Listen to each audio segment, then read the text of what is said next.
All right, here we go. Good morning. Thank you for joining us. Alita Ostapkovich. Great name. Thank you so much. We had an opportunity to join a call that you had last week. And I just thought you had such a wealth of information that I know our businesses would welcome the opportunity to have a discussion with you about reopening the guidelines, questions, some ambiguity that might be there that you could maybe provide some assistance with them sorting out. So I'm going to turn the floor over to you, Alita. Thank you so much for joining us. Yeah, thank you so much for having me. I hope that I can provide some clarification and answer some questions. When I was making this PowerPoint, I didn't realize how much was in my brain, and then I just started typing and typing and typing, and now it's like a 20-slide deck. As Deanna mentioned, my name is Alita Ostapkovich. I am the EOC Liaison Officer here at Washington County, but in my normal job, I'm an Emergency Management Coordinator. So I've already worked a lot with them before this incident happened. And then I just transitioned into the liaison officer role, which is really working with the businesses and making sure that everyone can understand the governor's guidance throughout all of the different changes and phases that have been happening throughout the COVID response. Can you go to the next slide, please? Do I have control? You have control if you'd like it. Cool. I made you co-host, so.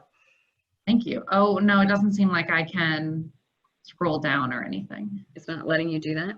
Mm-mm. Let's see. And we were speaking about technical difficulties before, and here we go. Well, it's good to get it out of the way in the beginning. Now it means the rest of them is going to be smooth sailing. Smooth sailing. So today I'm going to cover the reopening phases, then reopening our county, contact tracing, talk about the guidance that is out right now, cover PPE needs that you might have for reopening, talk about enforcement here at the county level, and cover some online resources, and then open it up to Q&A. And so we always like to put a disclaimer on any of the presentations we do that this information is current as today. So the situation is evolving rapidly and this information could change. So just keep that in mind as you're listening through the presentation. Next slide.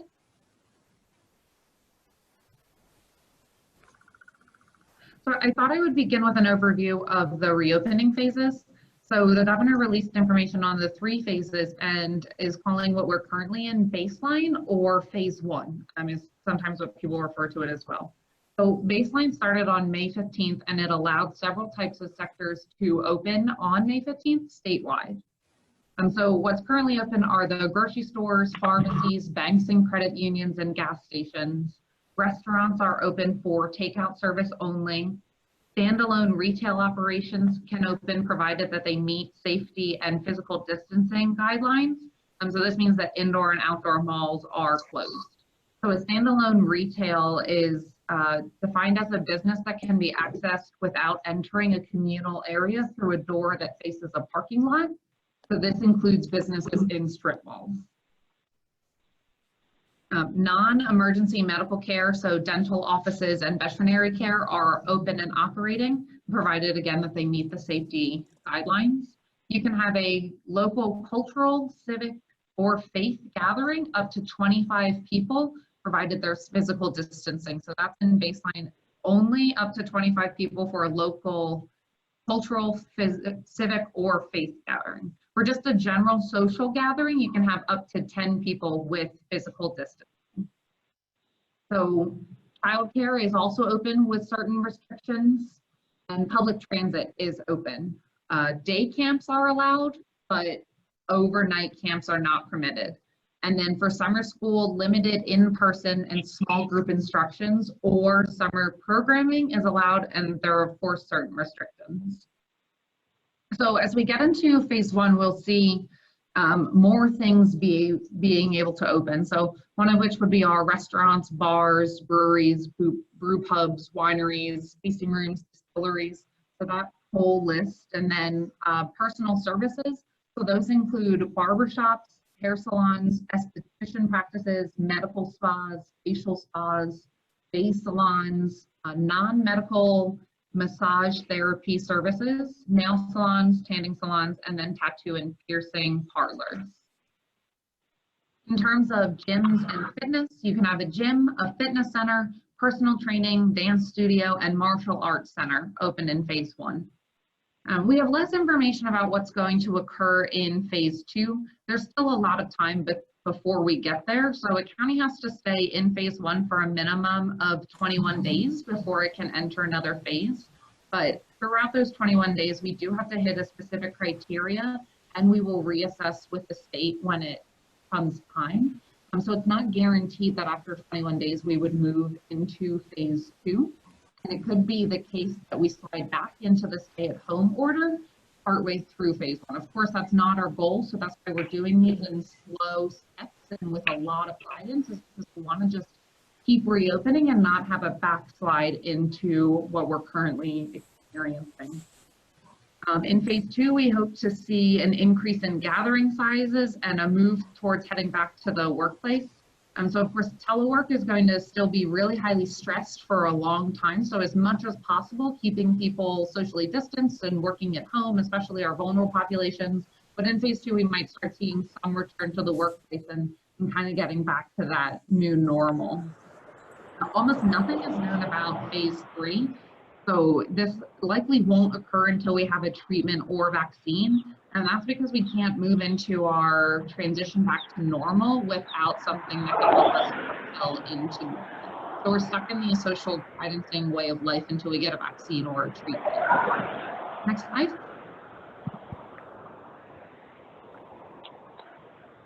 So in terms of Washington County's plans to reopen, we're currently in our baseline phase, so pre-phase 1, and we are one of only 5 counties in the state who are in baseline.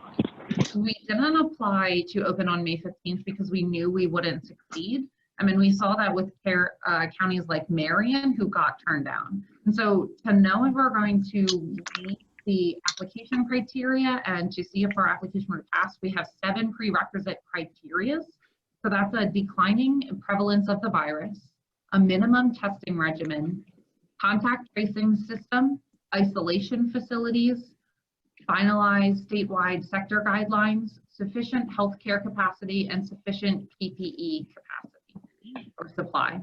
So of those, 3 of them are regional standards, so we have to meet them with our neighboring counties. We have a dashboard on our website, which is linked here on the presentation, that can help visualize our progress to reopening. So we currently only have 1 criteria that is still in progress, and that's contact tracing. We're making a lot of progress and headway with our contact tracing, but because we're such a large county with so many individuals living here, we need a lot more contact tracers than many of the other counties did. So on Friday, the board approved our plan to contract with the Oregon Public Health Institute to hire out our contact tracers. We've also been told by the state that we don't need to have all 100 contact tracers in place when we apply for phase 1. So we can have a phased plan for getting those contact tracers into work, which means we'll be able to apply sooner. We're hoping to begin hiring and training this week. So since we signed our contract, we're hoping to move forward pretty quickly. We've gotten over 400 interested applicants through a survey from OHA's webpage, and we're partnering with several of the community-based organizations to identify and hire community members. So one of our goals in this process for creating contact tracers and this contact tracing system is to make sure that it mirrors the communities that we live in. Because we're so diverse and there are so many different languages spoken, we want to make sure that the contact tracers we have are able to help in any of those situations. So our plan is to have 3 groups of about 30 tracers each move through the hiring and training process at different times. And so hopefully after the first one gets trained and up and running, then we can start putting in our application. In terms of a reopening date, our Board of Commissioners have said they would really like to see us hit our criteria and hope to apply by early June. So hopefully we can stay on track with that. So I know that everyone's anxious to reopen to daily life and start returning, but we're trying as hard as we can. We really only have 1 criteria left, so I think the future is looking pretty good for us, pretty optimistic. We've been getting some questions from people wondering about what the approval process is for a business to start reopening. So they're wondering if they need to send an application to us or provide a plan of how they plan to adhere to the social guidance. So there is no approval process from the county. And what happens is the county applies to the state, and then any of the businesses that fall into the governor's guidelines can then open. We don't need to see a plan or approve a plan or anything like that. You can just move forward with the guidance. Next slide. So let's talk a little bit about contact tracing and maybe in kind of your part as a business as we move into phase one. So these are some of the questions that we've been hearing about contact tracing. So will Washington County notify us if an employee tests positive? So when we move into phase one, the county will have a much expanded contact tracing ability, which means they'll be able to connect with a business if an employee tests positive, and with the caveat that that employee was at work when they were contagious. So if you have somebody who is part-time or they took a vacation and then they got sick and they never came to work when they could have been contagious, it's likely that you won't get notified because that's not an area where close contacts have been identified. So what information will we provide for contact tracing? So you should be prepared to provide the information on the location in the building the employee worked in, and any, say if they went into a conference room, if they went into a break room, any area that they could have been in during their day. And also the information on any individuals and those individuals' contact information that had close contact with the positive case. So in this case, it would be if somebody was closer than 6 feet to the person who was positive for 15 minutes or more. You should be able to provide their contact information because the county will want to reach out and let them know that they could have been in close contact and to monitor their symptoms. So when we're in phase one, anyone who has had close contact with a positive case will need to quarantine for 14 days and watch symptoms. And so this is why it's critically important for us to practice our social distancing, because it could end up impacting a really large portion of the population, right? So if you have one person who came to work and they test positive and you weren't practicing social distancing as well, you could see 4 or 5 employees all out for 2 weeks in that quarantine and monitoring their symptoms. So making sure you keep social distancing will make sure that your workforce can be maintained. What do we need if an employee, what do we do if an employee tests positive? So first of all, you don't need to inform public health of the positive test. So we get all of the results from the lab who performed the test. So you don't need to call us and let us know anything is happening, because we'll get that information and that'll trigger our contact tracing response. Once you find out that somebody is positive, you don't have to immediately perform a deep clean. So it's likely that that person would not have been in your store for a couple of days or your business, because they're going to get sick before they do their test and then wait a couple of days to get their results. So at that point, once you find out, a deep clean is not going to be helpful. But what is helpful is the continuous cleaning of the high contact surfaces. So making sure you have a good cleaning regimen 2 to 3 times a day, so that when somebody is sick and if they're not showing symptoms, you're still cleaning off those surfaces and no one's going to be able to pick up the virus from one of those surfaces. So other things you can do are ensure the social distancing measures, stagger work schedules if possible, decrease social contacts in the workplace. So try to limit in-person meetings or the amount of people that are helping one customer. Try to spread out the break room a little bit and make sure people can still maintain distance while they're eating or taking a break. And then supply and ensure cloth face coverings. This is something we'll talk about a little bit more once we get into the actual guidance from the governor. So the final question in terms of contact tracing is, how soon can an employee come back to work after they are sick? So an employee who has been out sick, regardless of if they have been tested positive for coronavirus, should return to work when 72 hours have passed with no fever, and that's without the use of medicine to reduce the fever, and other symptoms have improved. So all of their symptoms need to be gone, and it has to have been at least 10 days since the symptoms first appeared.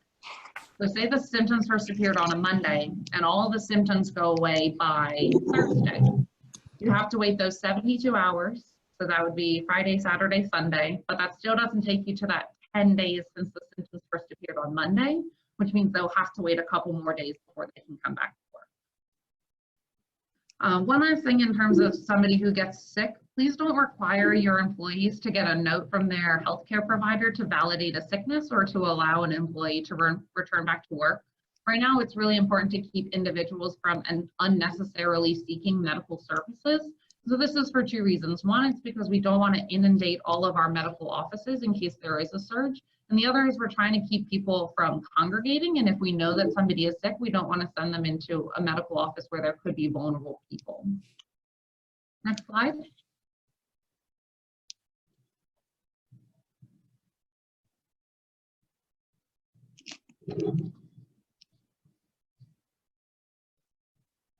Ooh, I think you went down just a couple, yeah. Perfect, thank you so much. Right, so the best resource for current guidance is the governor's website. So it's coronavirus.oregon.gov. I've also got their other link up, but I think coronavirus.oregon.gov is a lot easier to remember and type into the search bar. So the guidance is available in multiple languages, and the website has a lot of other good information. The guidance doesn't cover all businesses or business types. So when in doubt, if you can't find something that talks about your business, first look for something similar. So an example would be if you run a cafeteria inside of a work building or you're part of that, stick to the, look for guidance about restaurants, right? Because you're pretty similar, and that should be able to help you figure out how to social distance in your area. If you can't find one that is adjacent, stick to the general guidance about physical distancing. So that's the second link on that page that I have shared. So in terms of general guidance, we have maintain the space between workers and also maintain space between workers and clients. So that's at least 6 feet. Conduct meticulous hand hygiene. So that's one of the greatest ways, says the governor's office, to ensure that we keep ourselves safe. Disinfect commonly touched surfaces. Limit the number of people gathering or entering your store. Don't touch your face. And there is a document, so that's linked. There's a lot of guidance, I think, in it that'll be really helpful. It's pretty quick, about 2 pages long. So it talks about face coverings and general guidance. Next slide. There's a lot of themes throughout the guidance for each of the different sectors. So some of the main topics of this is that employees must wear face coverings, and they must provide these face coverings to their employees. So we've had some questions about how many face coverings you should provide per employee, and I don't have an answer on that, but what Washington County has done for its employees is bought 3 masks per person, and this way you have one that you're wearing currently, one as a backup, and one that can be in the wash. I don't know if that is the way to go, but I would suggest that as you try to determine how many masks per employee, you think along the same lines as you did when you determined how many uniform shirts to provide somebody, right? Because this is going to become part of their uniform. They wear their shirt, their name tag, and their face mask. You should also encourage customers to wear face masks. So in the guidance, you'll see that it's required for employees, but only strongly encouraged for customers. If you wanted to make a policy that said customers were required, you would have to contact your legal assistants to see if that's actually something you could enforce. You need to post signs and pictures or posters, and so these have to be about what the COVID symptoms are and then how to maintain social distancing. So if you go onto OHA's website, which is linked there in the parentheses, it's kind of hard to find the posters, but if you scroll about halfway down, you'll find a box that's labeled Governor's Orders and OHA Guidance, and then you can expand the box that says OH Guidance, Sign, and Rules. And then if you scroll to the bottom of that, they'll have 3 different posters available for printing. So extensive hand washing and cleaning procedures are another very common theme all throughout this guidance. Some things that are listed in the guidance are things like washing your hands after every credit card or register transaction, and before and after every appointment. And so that works for personal salons as well as physical fitness facilities. So if you're a personal trainer and you're going to meet somebody, you need to wash your hands before and after. They also stress a lot of cleaning, so cleaning of bathrooms, cleaning of high-touch surfaces, and workstations that people are generally at. And then, of course, maintaining 6 feet of distance whenever possible. Next slide.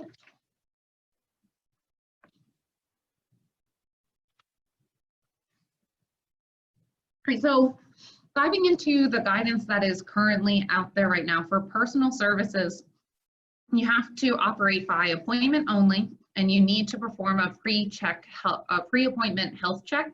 So contact the client prior to the appointment and ask them if they've had a cough, if they've had a fever or shortness of breath, and if they've been in any close contact with anyone with symptoms or diagnosed with COVID.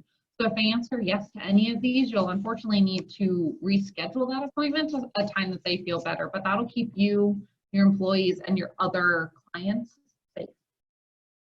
You also need to record client data information, as well as the date and time that they were there for their appointment, and then the provider for each of the clients. So you need to maintain 6 feet of distance between clients. And this means between the stations where services are occurring, right? If you're in a nail salon or a hair salon, there's no way to keep 6 feet of distance between the client and the provider.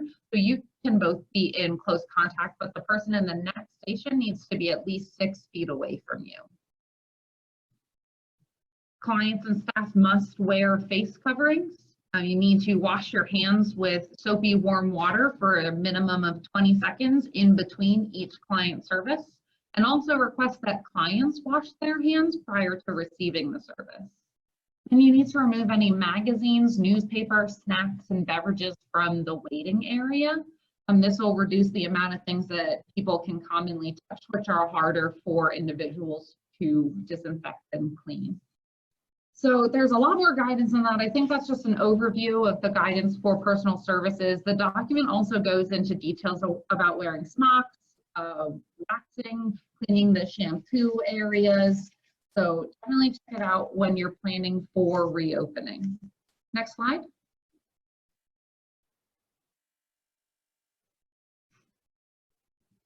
So for bars, restaurants, tasting rooms, distilleries, if you have to keep your tables 6 feet apart from each other. If you can't do that in your space and maintain 6 feet of distance, you can only operate as to go or pick up. These rules apply also to outside seating, so they have to be physically distanced out on a patio as well. You have to limit your building occupancy to use physical distancing. So the guidance says at maximum 50%, but then you also have to use your square footage for your building to determine how many people can actually be in there while keeping 6 feet of distance between everyone. You need to limit your parties to 10 or fewer, and then you also can't double up parties at a table. So even if you have 2 people sitting at a 6-person table, you can't sit another 2 people there to use up that space. You have to prohibit customer self-serve operations. So these are things like buffets and soda machines. You can't preset your tables with silverware. Your employees must wear the cloth face coverings, and you need to end on-site consumption by 10 p.m. I believe that the guidance says you can still operate in to-go or pickup fashion after 10 p.m., but no one can be eating on-site after 10 p.m. Also, something that is not required but suggested in the guidance is to assign a designated greeter or host who can manage the customer flow and make sure that distancing is kept in line and throughout the restaurant. There's also an FAQ online, which is chock full of a lot of great information, so it can help clarify things like restroom cleaning, senior center reopening for food service, bowling alleys that provide food, disinfectant sprays and wipes, the cleaning of booths and seats between customers, the use of a sushi train or a cart-style dim sum, and then also clarify if you're able to extend your premises for additional consumption. Hopefully we'll start seeing FAQs for other sectors as well. I think that it's starting to answer some of those really great questions. It's also on the governor's website for anyone who is looking at it. And I've included OLCC's opening guidance. So for anybody who serves liquor or is licensed through LLCC, they've also come out with a guidance document. Next slide.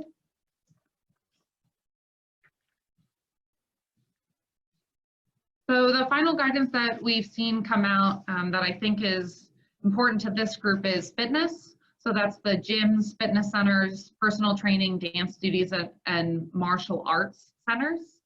So limiting your numbers, you have to think about limiting as a facility as a whole, but also in each of your classrooms and gymnasiums that the facility might have. So again, keeping that 6 feet of distance between everyone. You can consider placing marks on the ground in your classrooms as a visual cue for your members when they come into class as where they can stand and where is 6 feet apart from each other. You can also consider using an appointment-based workout system where people check in what time they would like to come and then show up at that time, or promote non-peak exercise time. So trying to get people to use it when it's not going to be as crowded. Limiting the use of equipment to keep 6 feet of distance. So this, you'll have to keep the limiting occurring on machines as well, since I know we normally put treadmills and steppers pretty close to each other. You can consider placing signs on the machines that aren't allowed to be used so people are able to tell which machines they can go on. You cannot have contact sports in your gymnasium or classrooms, and it also says a contact sport is any sport that has shared equipment or people could be in close contact, which is less than 6 feet. So I think that really drills down that there's not that many sports that you can do, but you can do individual skill drills. You'll have to keep your saunas, steam rooms, pools, and whirlpool spas closed. And it's also recommended that you screen clients before your session, and then it's required that you record the client information. So this is when the client visited, what their contact information is, where in the facility they went, how long they were there, and then you have to keep that for up to 60 days to help with the contact tracing. You can also consider having a virtual gym class, especially for those individuals who are in higher risk categories. And then if your facility is one that serves food, refer to the restaurant sector guidance for information on how to proceed. Next step, or next slide.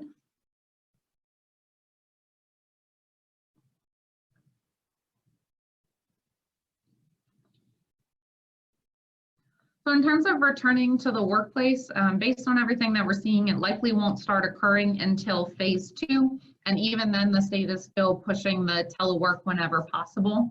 It's a good time, I think, though, to start planning, even though we're a little bit farther away, and make sure you have those policies and procedures in place. So our county website, which is linked here, has good examples of policies and decision matrices and questions to consider to help you plan. Examples of things to consider when you're planning to reopen your office space would be things like physical barriers, physical distancing markers on the floor, physical distancing in offices, staggered work schedules, so core attendance days, staggered arrivals, staggered breaks, things like that. Virtual work policy, the cleaning policy for both your employees and your janitorial staff, guidelines for your conference rooms, break rooms, and shared spaces, guidance for face covering use, your sick policy leave, and information about vulnerable population protection, and then any mental health or employee support programs that you want your employees to know about. So if you're planning to return to the workplace, it might also be good to start thinking about cybersecurity as we continue to telework and as we continue to do webinars. It's a good idea to make sure that you're not vulnerable in the cyber realm. So if a virtual meeting is not set up correctly, you could have former coworkers, disgruntled employees, or hackers trying to eavesdrop or disrupt your conversation. Some guidance on how you can make your virtual meetings a little safer is to limit the reuse of your access codes. So if you've used the same code for a while, you've probably shared it with more people than you can think of or you can recall. So if you want to make sure that it stays small and just to the core group, change that access code pretty often. If a topic is sensitive, use a one-time PIN or a meeting identifier code and then consider multi-factor authentication. So just take a couple extra steps to make sure that the people in the meeting are there for that sensitive topic and they're allowed to hear what's going on. You can consider using a green room or a waiting room, so that can allow you to screen who will participate in the meeting, and then don't allow anyone to join the meeting until it begins. And this will hopefully help with communication and talking before a meeting starts, because some people can start saying things that might not want to be overheard. I mean, you can enable a notification for when attendees join by playing a tune or announcing their names. If this isn't an option, make sure that the meeting host asks for new attendees to identify themselves. This one I always get really weird saying, because when we moved to Teams at the county, we wanted that chime off. And now I'm seeing this, I'm like, oh no, we're not following cybersecurity guidance. So it's definitely dependent on how big your meetings are going to be and what your leadership determines, but these are some things to think about as you're returning to the workplace. Next slide. So in terms of PPEs, for organizations that are providing direct medical care or daily living assistance to persons who are COVID positive or symptomatic, the EOC can help provide medical PPE. However, for the organizations like medical, dental, and other healthcare offices, you have to supply your own PPE for reopening, and that's part of the guidance that came out from the governor herself. She would like to make sure that we keep all of our supply chains working, and that somebody can only operate if they're still able to get the supplies through a normal chain and not through an emergency chain like the EOC. So you have to have 2 weeks of supply on hand or able to get pretty quickly in order to operate. I know it's been difficult to find PPE because this is a national issue and even a global issue, so it's a little harder to find. There's a website at the bottom of the page for Business Oregon. They've put together a list of vetted organizations who are creating and distributing or selling PPE. So that's a really great place to look to find PPE if you need it. The FDA did a study, I think it was last week or the week before, on the KN95 masks and found that they don't pass the NIOSH certification test. So if you're in a medical setting and you need something FDA or NIOSH approved, you'll have to go with N95 masks, not KN95 masks. And this is hard when you're purchasing too, because there are some organizations out there who are advertising fake certificates, or it'll look like it's legit and they'll say that it's been certified, but it really hasn't. So you need to be wary when buying your PPE. And we're also working to create a similar document that's focused on just cloth face coverings and disposable masks for you to reference. We know that they're going to become high demand now that all of the guidance is saying you must require it for employees. So we would like to have that posted on our county website to be a resource for you to reference. Right now we're working on making sure that the list includes local organizations creating masks, as well as adhering to our diversity, equity, and inclusion principles. Next slide.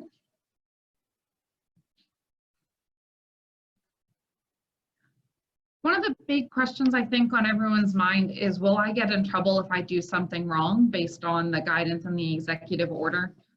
First off, I want to say that we believe that you're trying to do the right thing. We believe that you're doing your best in implementing the guidelines, and I know it's confusing and it doesn't exactly spell it out and there's still questions. So we're not here to fine you or get you in trouble. The county wants to make sure all of our communities stay safe. So we want to make sure you have the information and the resources to keep people safe. So that's really the goal of the enforcement branch from the county perspective. In terms of how that happens, we've got an enforcement phone and email that people can tell us where things like social distancing aren't occurring right, or the employees aren't wearing masks, so they can report that. And once we get a claim, we look into it and we verify that it's actually happening in order to determine how to act. If it appears that the business is not complying with the governor's orders, then we send a letter explaining what needs to be done and where to look for resources. If the complaint is for an agency or for a business that could be licensed through a state agency, it'll likely get forwarded to them and doesn't get enforced at the county EOC level anymore.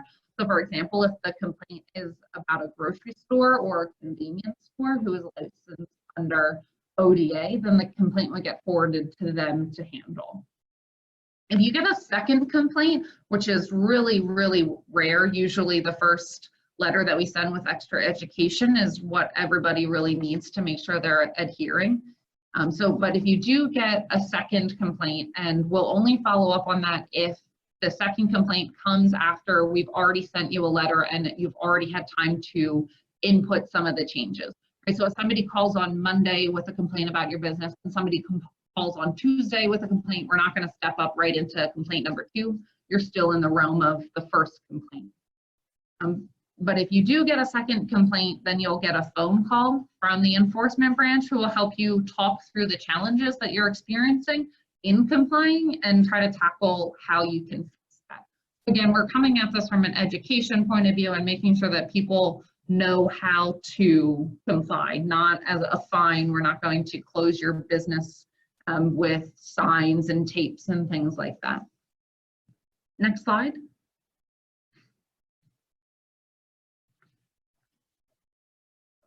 So the first bullet we've got from the EPA, it's an effective disinfectants against COVID-19. So this list has been growing and growing and growing all through response. What is really great is that COVID-19 is a pretty wimpy virus, so it doesn't stand up to a lot of the disinfectants.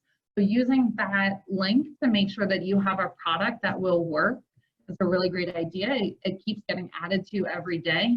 And more information is out there.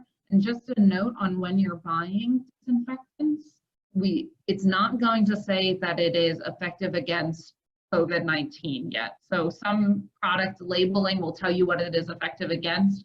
That labeling is not existent for COVID-19 yet.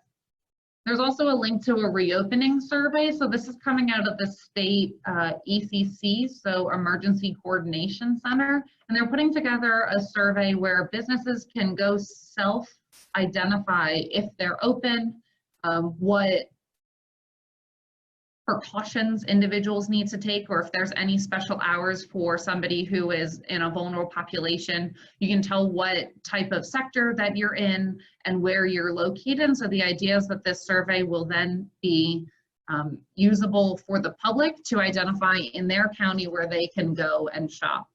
So that's a resource available to you if you want to put out information about what your business will be doing.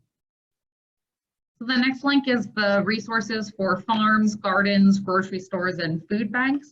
So this resource I think is really great. It's got several flyers, it's got fact sheets, it's got Q&As, all surrounding food, grocery store, and farm markets, if that's something that you need information about. I've linked the Washington County COVID page because we also have posters in multiple languages. They cover a couple of different topics than the ones you'll see on the OHA page that we talked about earlier, but feel free to go visit those and print them out if you need them. And the last thing I put on there is the Business Oregon Small Business Navigator. And I think I can gush about this website for the next 20 or 30 minutes. It's a very phenomenal website with so much information on there about financial resources, employment resources, reopening resources. They've got a phone line that you can call if you're having questions that can be translated into multiple languages. So if you have an hour and you want to get lost in a lot of information, definitely check out the Business Oregon website. And next slide.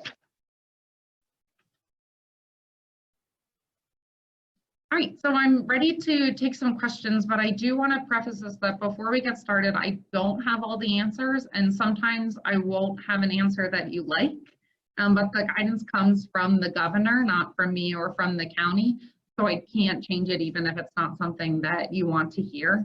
I also can't provide individual case-by-case decisions. So I can help you clarify the guidance and I can help point to where more information is, but the ultimate decision about reopening and what to implement and how it'll look like is up to you and your leadership.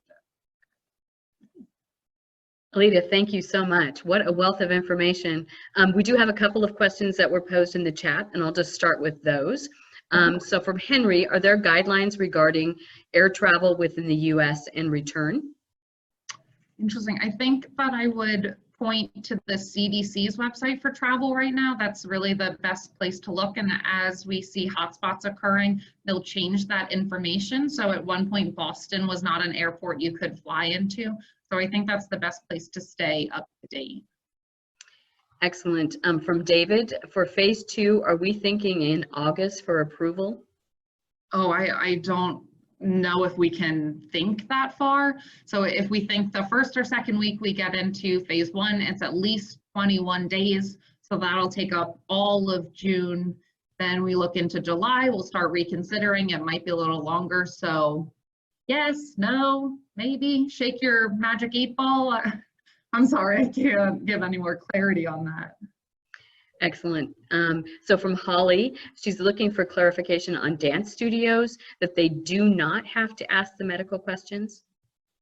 Yeah, so they fall under the fitness guidance, and it's recommended that you ask the questions, but not required. Excellent. And then she's also wanting clarity around when you think phase 1 is likely to happen, mid-June. Yeah, our Board of Commissioners is, they believe, early to mid-June. Excellent. And then someone asked about the slides, and I will send out your PowerPoint with your permission to all of our participants. Go right ahead. Excellent. All right. So now, if you haven't put a question in chat, but you have one, feel free to unmute yourself. Just introduce yourself and ask your question.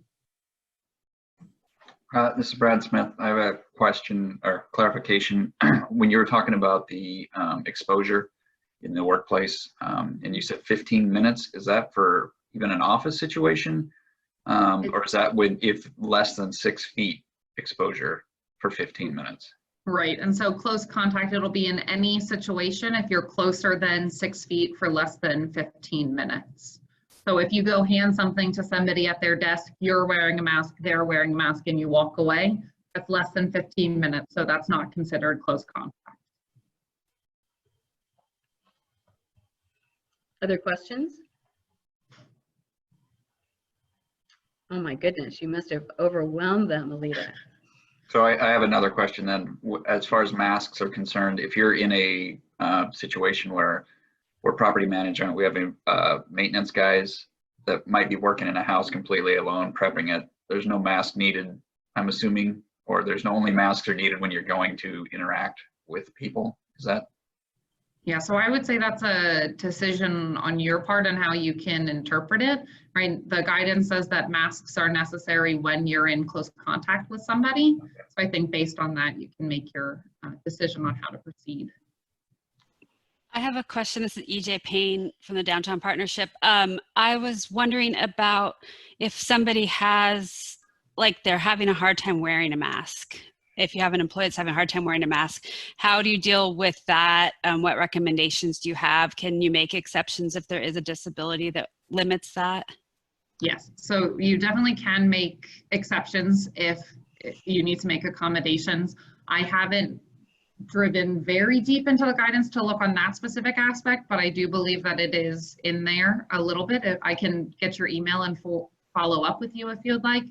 But you should work on a case-by-case basis, I think, with an individual to see what you can do to help them either wear a mask or stay socially distant to keep them safe. Okay, and then I have a second question. I appreciate the lists that are being put out. The Chamber has a nice list too of local resources and the state's list on Business Oregon, but is the county going to make any effort to do bulk purchasing that would be accessible to businesses rather than each individual business competing for resources or trying to find the right resources or accidentally buying something that isn't certified? Yeah, at this time, I don't know an answer to that, but I will take down a note and bring it back to my leadership, and that can be something that we talk about and think forward about. Thank you. And I think that just as note to that, that the Chamber and Hillsboro Downtown Partnership can help distribute those in the Hillsboro area, and probably Beaverton Downtown Association too, so that if you were able to do that, we could help distribute those items out to businesses. Sounds good, thank you. I have a question. I run a music school for kids. We do summer camps, and certain age groups are easier to work with than others. Are there any guidelines around social distancing for kids, like 5 to 7 years old? So I know that there's specific guidance for summer camps, which I think would be really helpful for you to look at. It's on OHA's website. It doesn't get into specifically the age brackets.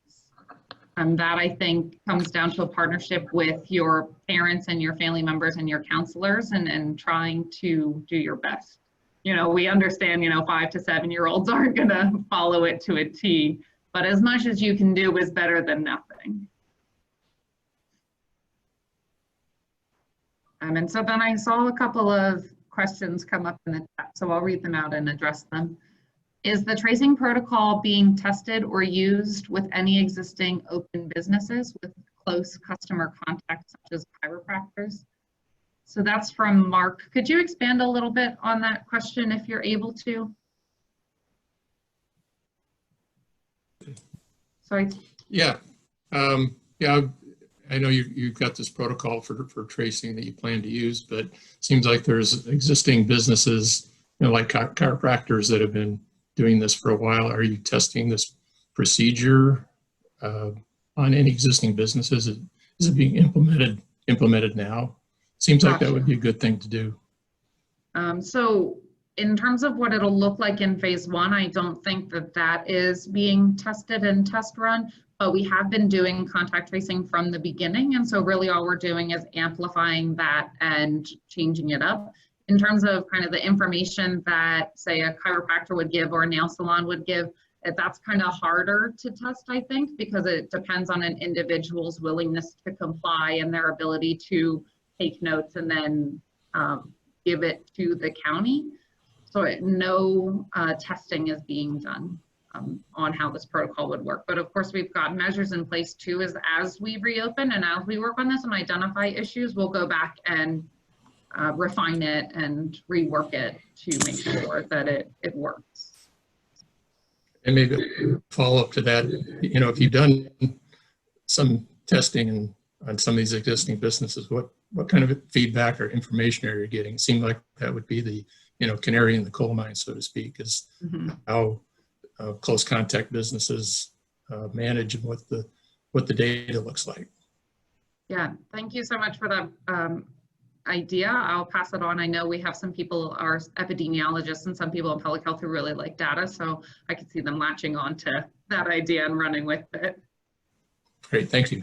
Thank you. All right, and then the other question in the chat says, for clarity, are martial arts studios considered close contact sports? Asking because I think contact sport is still off limits. Yes, martial arts studios are contact sports. So let me pull open the guidance right now. It does specifically call out. I have too many pages. Here we go.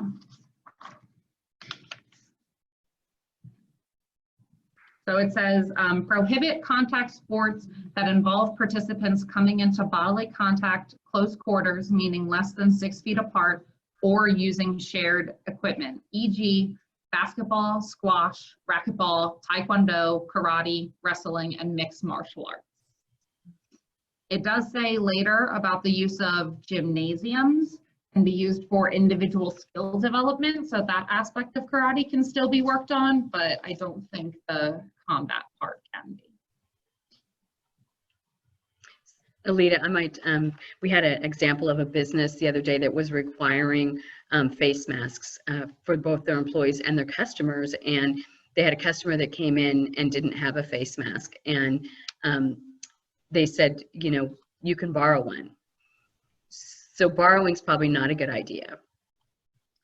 Yeah, I would say that gets into a really murky area of sharing germs. And even if you have a washing machine and you're able to wash it, I think maybe having a new one, you can give out new ones in single use for customers. But yeah, the borrowing and giving back and touching the germs and doing the laundry kind of will put people at risk. Right. And I was also wondering, about folks that that do require face masks for both their employees and their customers. What sort of protocols do you have for employees that might be facing, you know, a customer that doesn't actually believe that that someone could require them for that, to do that? Yeah, so I think the number one thing would be to have a really good talking relationship between the employee and either a supervisor or a manager. And so if an employee says, you know, we require this and you're still not complying, we have provided you with a single-use mask maybe, or and you're still not using it, I'm going to escalate this because it's out of my power to make you do something. In the meantime, they can also say, you know, if you're not willing to wear a mask and I can't get you to enforce it, I'm going to take 5 steps and we're going to talk at a bigger distance. Or if you're at counter service, maybe somebody's walking through, I can just think of like you walk down the line and you pick out items that I think it's Qdoba or Chipotle. Maybe you say, could you stand back a little bit more, right? Because if you move back, you won't be able to reach the supplies you have. But asking them to move back a little bit until you can get intervention from a supervisor or manager. Great advice. Thank you. Okay, I've folks. got another question about the quarantine aspect of it. If you are notified that you need to self-quarantine, how does that look if you live with people? I mean, is that you're in your own bedroom, own bathroom, no food, no interaction, or is that, do you need to move to one of the county facilities, you know, one of the hotel rooms? I mean, how extensive is the quarantine requirement? So that'll come down, I think, to a case-by-case basis. The county facilities for isolation are really targeted at those individuals who don't have a house or don't have a place that they can go to self-isolate. So to the best extent you can, if you're quarantining in your house, you separate yourself and you have your own single bathroom if possible. If you don't have a separate bathroom that you can use, try to sanitize in between use. So if the quarantined individual goes in, sanitize it before anybody else uses it. Try to avoid any of the common areas in your house. I mean, you can still eat and drink and watch TV, but make sure it's your own personal or laptop, not something that's being shared that somebody else is going to touch, or make sure it's cleaned and disinfected before somebody else uses it in your house. Alita, what's the rationale behind the bars closing down at 10 p.m.? I'm asking for a friend. It's not me. Just saying. I'm going to pull out the restaurant FAQ because I think it is one of the ones that is talked about. So why is there a curfew at 10 p.m. and what is it based on?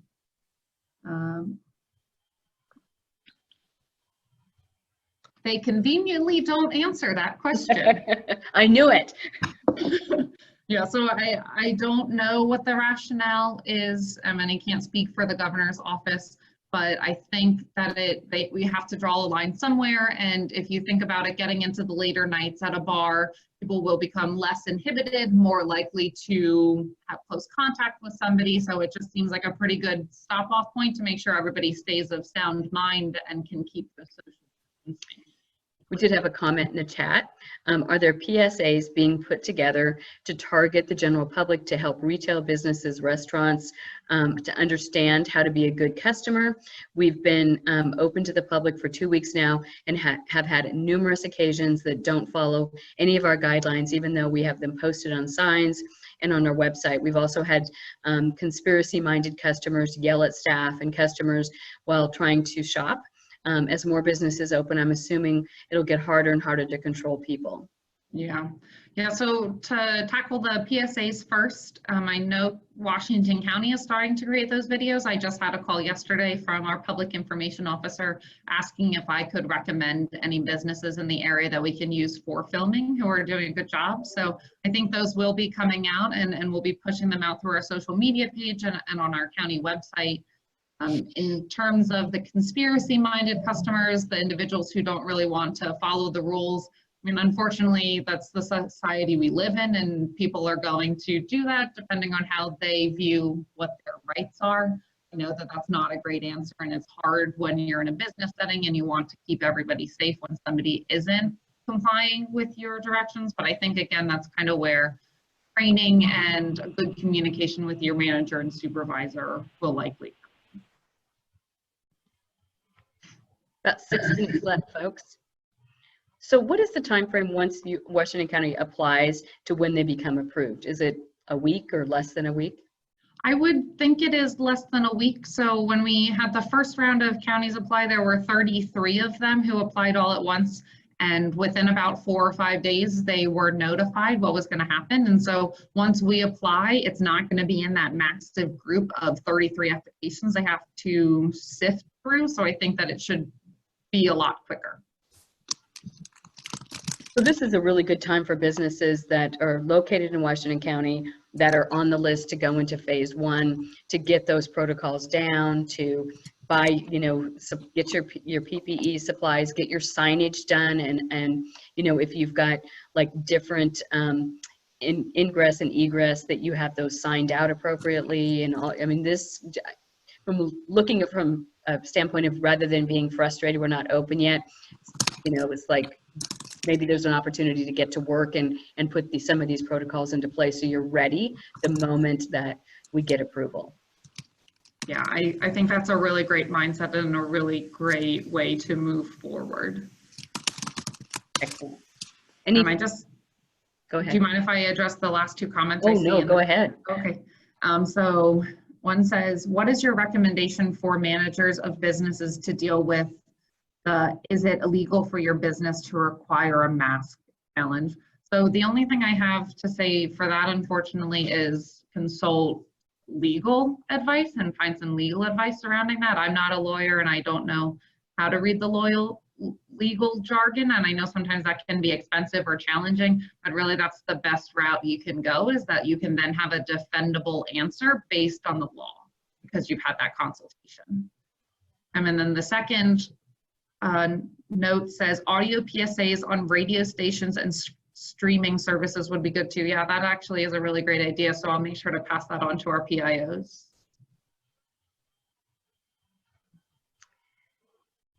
And I think there was one more, how long is the quarantine for everyone in the class? If someone gets sick in the class, what does that look like for is it the student? Is it the teacher? Is it the whole family? So if somebody is sick in the class and then they have close contacts, it would be that immediate close contact who would have to quarantine. So so if I have a dance class and I have them all 6 feet apart in their little boxes, dancing in their little boxes, and somebody in that class or somebody's family member in that class comes down with COVID, does that mean that whole class is quarantined for 2 weeks? I am not a public health expert when I answer this, but it would sound like no, because they aren't in close contact. So if they're farther than 6 feet apart, they no longer qualify as a close contact. I mean, and I think a way that you can ensure that is maybe making your little boxes 6 feet and 3 inches apart, or 6.5 feet, and then you can really be sure that there is no overlap in case somebody even steps outside their box and does something wrong. Thank you. You're welcome. And I have a similar question because I also work with kids and we do private lessons as well. So we also will have our boxes, but if a teacher briefly moves in to adjust something and then moves back out to help the child with something and then back out, as long as it's not 15 minutes, if it's just that quick little interaction. Right, and I would say with that too is make sure that you keep hand sanitizer next to you so that if you do reach in, you can pump your hand sanitizer, use it, and then continue what you're doing. I mean, the alternative would be to wash your hands for 20 seconds, which I think would really interrupt the lesson. So I think hand sanitizer is the way to go. All right, we have 2 minutes left. Any final question? I have one that's kind of specific. It goes to like Airbnbs and that kind of stuff, hotels. What is there, or is there a guideline on, say, you have someone come in and someone re-rents the room or hotel for the next day, but like we have a vacation home we rent out. You have to be out by 11, it's clean, the next person comes in at 4. What is the protocol for, say, I mean, you wash all the bedding, but is that pillow that's underneath the bedding need to be replaced? Is there any kind of protocols for any of that? Interesting. I don't know actually an answer to that one. I haven't seen any guidance, but I can look into it if you'd like. Okay. Okay. All right, so I'll look into the guidance about kind of hoteling and shared Airbnb spaces, and there was one earlier that I was also going to look into.